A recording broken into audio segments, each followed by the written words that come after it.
Assalamualaikum warahmatullahi wabarakatuh.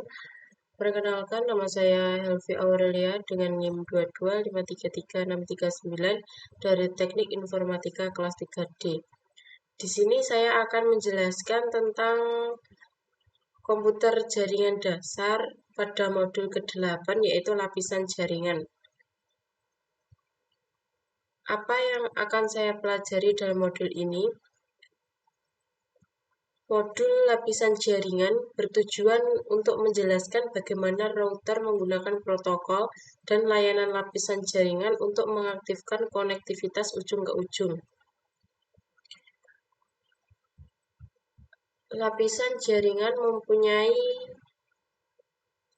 6 judul topik. Yang pertama, karakteristik lapisan jaringan yang bertujuan untuk menjelaskan bagaimana lapisan jaringan menggunakan protokol IP untuk komunikasi yang handal. Yang kedua, ada paket IPv4 menjelaskan peran kolom header utama dalam paket IPv4.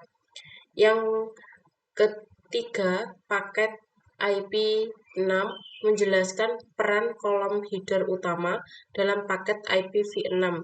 Yang keempat, ada topik bagaimana host merutekan. Di sini bertujuan menjelaskan bagaimana perangkat jaringan menggunakan tabel perutean untuk mengarahkan paket ke jaringan tujuan.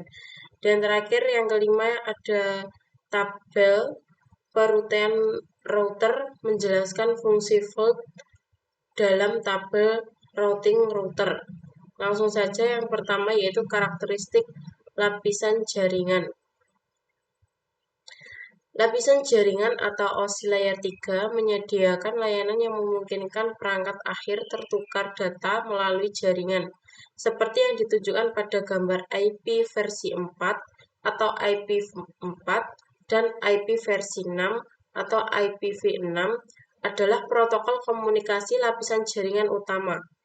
Protokol lapisan jaringan lainnya termasuk protokol perutean seperti Open Shortest Path Freeze atau SPF dan protokol perpesanan seperti Internet Control Message Protocol atau ICMP.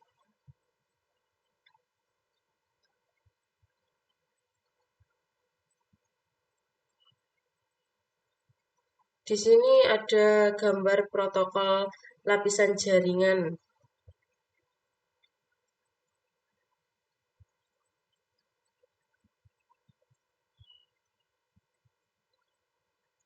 Nah, untuk mencapai komunikasi end-to-end melintasi batas-batas jaringan, protokol lapisan jaringan melakukan 4 operasi dasar.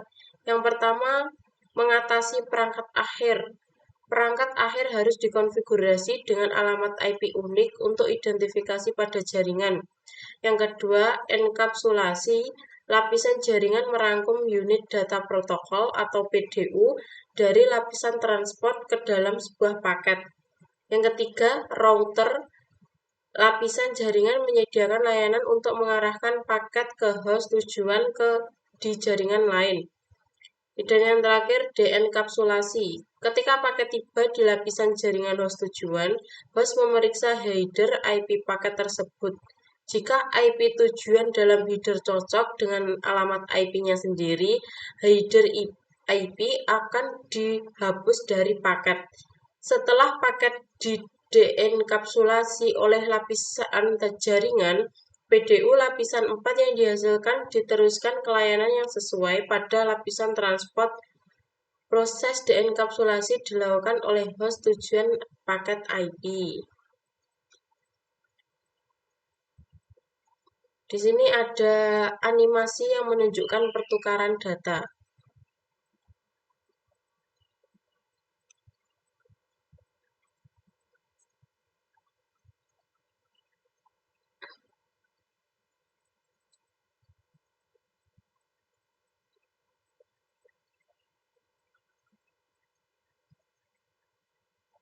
Data nanti akan berhenti ke yang nomor 4, encapsulation.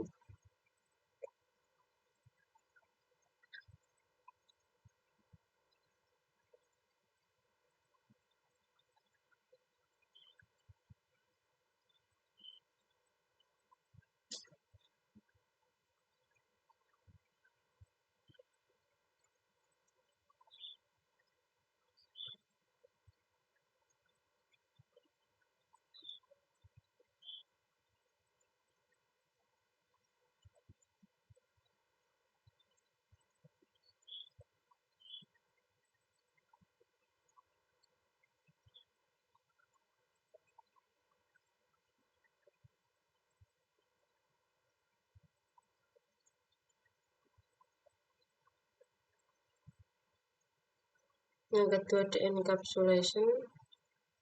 Ketiga de-encapsulation juga. Naik ke atas nomor 4. De-encapsulation segment. Segmen dirubah menjadi data. Sampai nomor pada komputer di atas. Nah,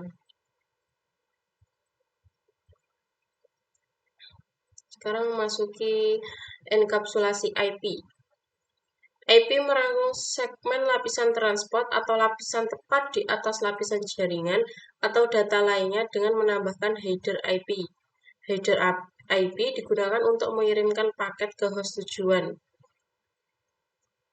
Lihatlah gambar berikut ini mengilustrasikan bagaimana PDU lapisan transport dienkapsulasi oleh PDU lapisan jaringan untuk membuat paket IP. Proses enkapsulasi data lapisan demi lapisan memungkinkan layanan di lapisan yang berbeda untuk berkembang dan diskalakan tanpa memengaruhi lapisan lainnya. Ini berarti segmen lapisan transport dapat dengan mudah dikemas dengan IP versi 4 atau IP versi 6 atau dengan protokol baru pun yang mungkin dikembangkan di masa depan. Selanjutnya ada karakteristik pengusaha perorangan. IP dirancang sebagai protokol dengan overhead rendah. Ini hanya menyediakan fungsi-fungsi yang diperlukan untuk mengirimkan paket dari sumber ke tujuan melalui sistem jaringan yang saling berhubungan. Protokol ini dirancang untuk melacak dan mengelola aliran paket. Fungsi-fungsi ini jika diperlukan dilakukan oleh protokol lain di lapisan lain, terutama TCP di lapisan 4. Berikut ada karakteristik dasar IP, yaitu connectionless, tidak ada koneksi dengan tujuan yang dibuat sebelum pengiriman paket data. Selanjutnya, upaya terbaik IP pada dasarnya tidak dapat diandalkan karena pengiriman paket tidak dijamin.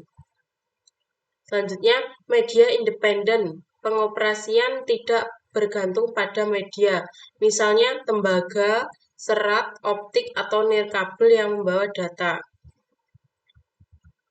Selanjutnya, lapisan jaringan tanpa koneksi. IP bersifat connectionless, artinya tidak ada koneksi end-to-end khusus yang dibuat oleh IP sebelum data dikirim.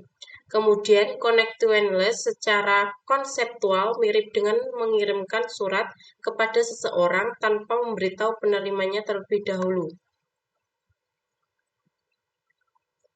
Berikut ada gambar lapisan jaringan tanpa koneksi analogi. Seperti contohnya mengirimkan surat, dimasukkan ke dalam kotak surat, nanti kotak surat,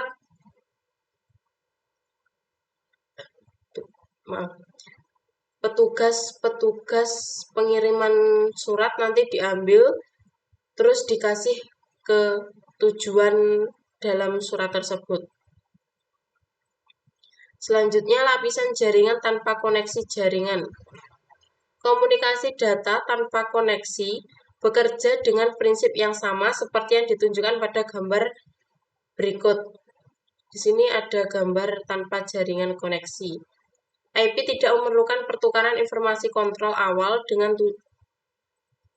untuk membentuk koneksi end-to-end sebelum paket diteruskan.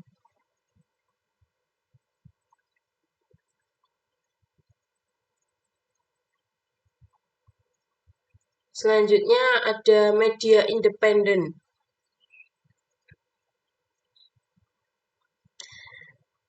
Tidak dapat diandalkan seperti IP tidak memiliki kemampuan untuk mengelola dan memulihkan paket yang tidak terkirim atau rusak. Hal ini karena meskipun paket IP dikirim dengan informasi tentang lokasi pengiriman, paket tersebut tidak berisi informasi yang dapat diproses untuk memberitahu pengirim apakah pengiriman berhasil. Paket mungkin sampai di tujuan dalam keadaan rusak, tidak berurutan, atau tidak sama sekali. IP tidak memberikan kemampuan untuk transmisi ulang paket jika terjadi kesalahan. Jika paket yang rusak terkirim atau paket hilang, maka aplikasi yang menggunakan data atau layanan lapisan atas harus menyelesaikan masalah tersebut. Hal ini memungkinkan IP berfungsi dengan sangat efisien. Dalam rangkaian protokol TCP atau IP, keandalan adalah peran protokol TCP dalam lapisan transport. Berikut gambar untuk media independennya sebagai berikut seperti ini ya.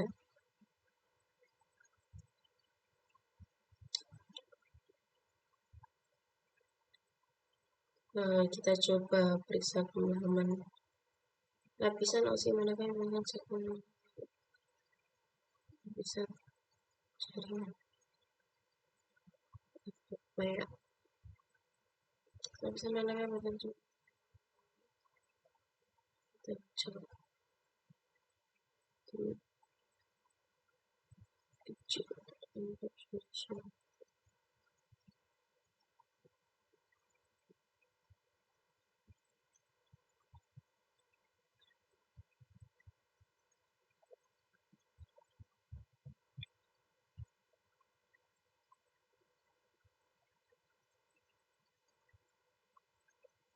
Selanjutnya ada paket IP versi 4. Yang pertama, tajuk paket IP versi 4. IP versi 4 adalah salah satu protokol komunikasi lapisan jaringan utama. Seperti yang dijelaskan topik sebelumnya, tujuan dari paket IPv4 adalah memastikan bahwa paket ini dikirimkan di perhentian berikutnya dalam perjalanan ke perangkat akhir tujuan.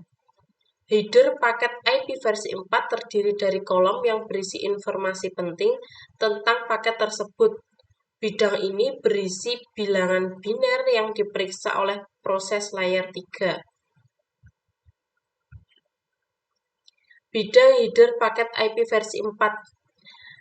Nilai biner, setiap bidang mengidentifikasi berbagai pengaturan paket IP. Diagram header protokol yang dibaca dari kiri ke kanan dan dari atas ke bawah, memberikan visual untuk referensi ketika mendiskusikan bidang protokol. Diagram header protokol IP pada gambar mengidentifikasi bidang paket IP versi 4. Di dalam gambar tersebut, memastikan mengidentifikasi bidang paket IP versi 4. Di dalam gambar tersebut mencakup beberapa bidang penting. Yang pertama, versi. Berisi nilai biner 4 bit yang di-setel ke 0100 yang mengidentifikasikan sebagai paket IP versi 4. Selanjutnya, layanan diferensiasi atau DiffSafe atau DS. Selanjutnya, Tim to Left atau TTL berisi nilai biner 8 bit yang digunakan untuk membatasi masa pakai paket. Selanjutnya, protokol header checksum, alamat IP versi 4 sumber, dan yang terakhir alamat IP versi tujuan.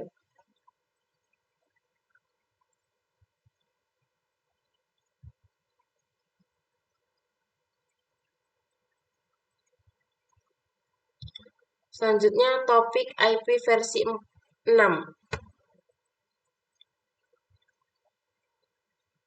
Keterbatasan IP versi 4. Untuk lebih memahami mengapa perlu mengetahui protokol IP versi 4, ada baiknya mengetahui keterbatasan IP versi 4 atau kelebihan IP versi 6.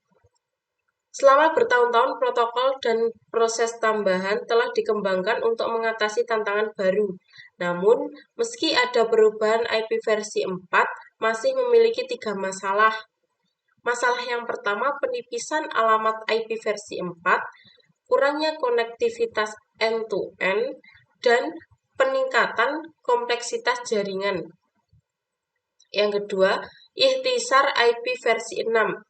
Pada awal tahun 1990-an, Internet Engineering Task Force atau IETF semakin prihatin dengan masalah IP versi 4 dan memulai mencari penggantinya. Kegiatan ini mengarah pada pengembangan IP versi 6. IP versi 6 mengatasi keterbatasan IP versi 4 dan merupakan peningkatan yang kuat dengan fitur yang lebih sesuai dengan kebutuhan jaringan saat ini dan yang akan datang. Perbaikan yang diberikan IPv4 meliputi hal berikut. Yang pertama, peningkatan ruang alamat, peningkatan penanganan paket, menghilangkan kebutuhan akan NAT.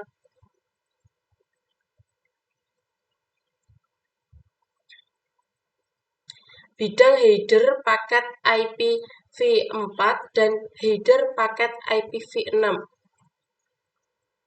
Misalnya, header IP versi 4 terdiri dari header dengan panjang variabel 20 oktet atau hingga 60 bit jika kolom opsi digunakan, dan 12 kolom header dasar tidak termasuk kolom opsi dan kolom padding.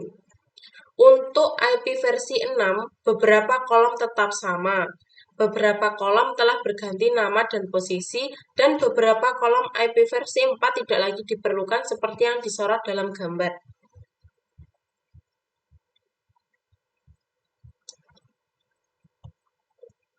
Selanjutnya, tajuk IP versi 6.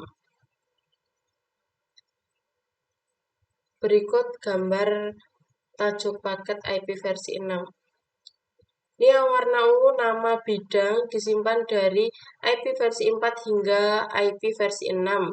Warna hijau nama dan posisi diubah di IP versi 6, dan yang biru bidang tidak dapat diperlukan di IP versi 6. Gambar tersebut menunjukkan kolom header IP paket IP versi 4 yang disimpan atau dipindahkan bersama dengan kolom header paket IP versi 4 yang baru.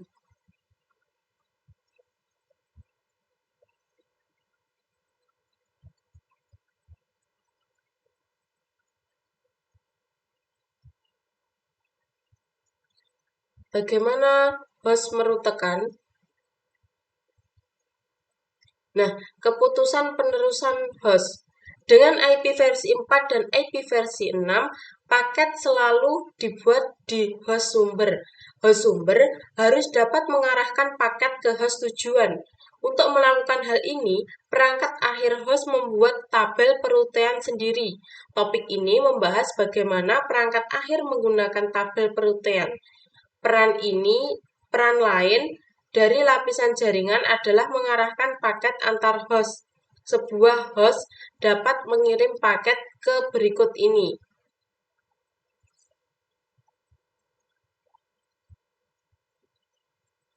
Selanjutnya, gerbang bawaan. Gateway default adalah perangkat jaringan yaitu router atau switch layer 3 yang dapat merutaikan lalu lintas ke jaringan lain. Jika kita analogikan jaringan itu seperti sebuah ruangan, maka gateway default-nya seperti sebuah pintu. Jika Anda ingin masuk ke ruangan atau jaringan lain, Anda perlu memerlukan pintu keluar masuknya. Pada suatu jaringan, gateway default biasanya berupa router dengan fitur berikut. Ia memiliki alamat IP lokal dalam rentan alamat yang sama dengan host lain di jaringan lokal. Ia dapat menerima data ke dalam jaringan lokal dan meneruskan data keluar dari jaringan lokal. Ia merutekan lalu lintas ke jaringan lain. Selanjutnya, host merutaikan ke gerbang default. Tabel perutaian host biasanya menyertakan gateway default di IP versi 4. Host menerima alamat IP versi 4 gateway default baik secara dinamis dari Dynamic Host Configuration Protocol atau konfigurasi secara manual. Di IP versi 4, router mengiklankan alamat gateway default atau host dapat dikonfigurasi secara manual. Pada gambar, PC1 dan PC2 dikonfigurasikan dengan alamat IP versi 4.192.168.10.1 sebagai gateway defaultnya. Selanjutnya ada tabel perutian host. Pada host Windows, perintah routing print atau netstart_r dapat digunakan untuk menampilkan tabel perutian host. Kedua perintah menghasilkan keluaran yang sama. Outputnya mungkin tampak luar biasa pada awalnya, namun cukup sederhana untuk dipahami. Berikut gambar menampilkan contoh topologi dan output yang dihasilkan oleh perintah netstart_r.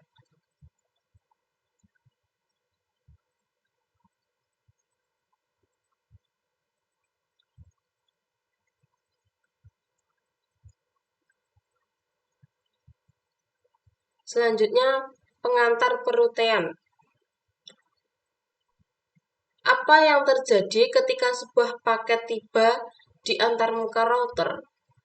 Nah, ini router memeriksa alamat IP tujuan paket dan mencari tabel perutiannya untuk menentukan kemana paket akan diteruskan.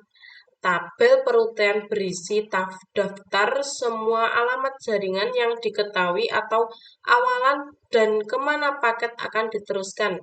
Entry ini dikenal sebagai entry route atau route.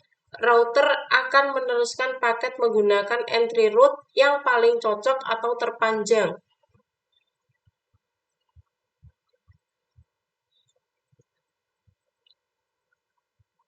Tabel berikut menunjukkan informasi terkait dari tabel router R1 seperti ini. Tabel perutian router IP. Tabel perutian menyimpan 3 jenis entry route. Yang pertama jaringan yang terhubung langsung, jaringan jarak jauh, dan route default. Perutian statis. Rute statis adalah entry route yang dikonfigurasi secara manual. Gambar berikut menunjukkan contoh route statis yang dikonfigurasikan secara manual pada router R1. Route statis mencakup alamat jaringan jarak jauh dan alamat IP router hop berikutnya. Misal, jika ada perubahan topologi jaringan, route statis tidak diperbarui secara otomatis dan harus dikonfigurasi ulang secara manual. Misalnya, pada gambar R1 memiliki route statis untuk mencapai jaringan 10.1.1.0/24 melalui R2.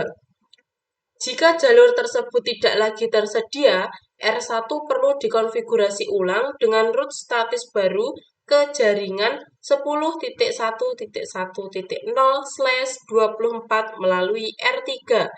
Oleh karena itu, router R3 perlu memiliki entry route dalam tabel perutiannya untuk mengirim paket dengan tujuan 10.1.1.0/24 ke router 2.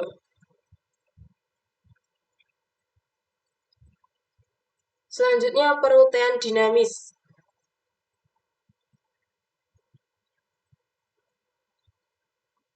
Router yang menggunakan protokol routing dinamis secara otomatis berbagi informasi routing dengan router lain dan mengkompensasi setiap perubahan topologi tanpa melibatkan administrator jaringan. Jika ada perubahan dalam topologi jaringan, router membagikan informasi ini menggunakan protokol perutian dinamis dan secara otomatis memperbarui tabel perutiannya.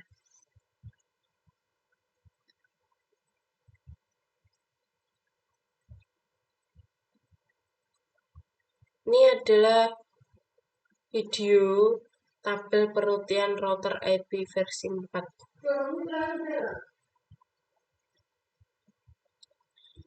Sekian video yang dapat saya jelaskan, cukup di sini. Sekian dari saya. Apabila ada kesalahan mohon maaf. Akhirul kalam wabillahi taufik wal hidayah. Wassalamualaikum warahmatullahi wabarakatuh.